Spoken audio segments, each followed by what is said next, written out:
সে দুধ দিয়ে গোসল করে 3 তালাক দিয়েছে আমাকে। তার তো রাইট ছিল, যেদিন সে আমাকে 3 তালাক দিল সেদিনই তো সে আমাকে পেপারসে তালাক দিবে না? কিন্তু সে আজও পর্যন্ত পেপারসে তালাক দিচ্ছে না।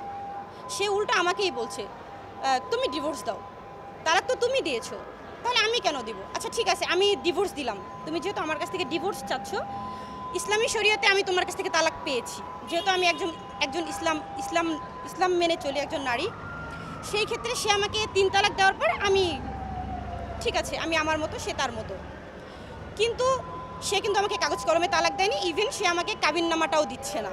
আজও পর্যন্ত তার কাছ থেকে আমি কাবিননামা পাচ্ছি না। সে কাবিননামা আটকে রেখেছে।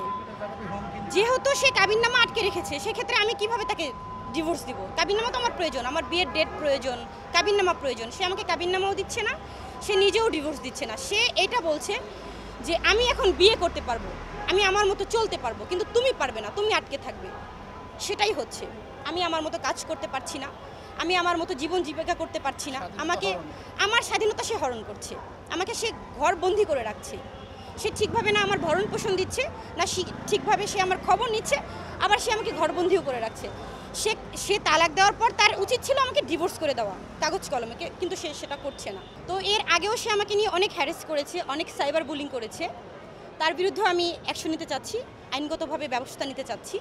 এবং গতকালকে দেখেছেন সে আমাকে নিয়ে অনেক বাজে মন্তব্য করেছে, আমাকে অকথ্য ভাষায় গালি দিয়েছে। এখানে আদালত তাকে গ্রেপ্তারি পরোয়ানা দিয়েছে, এখানে কি আমার কোনো হাত রয়েছে? সে অন্যায় করেছে বিধায় তো তার বিরুদ্ধে আমি মামলা করেছি, তাই না?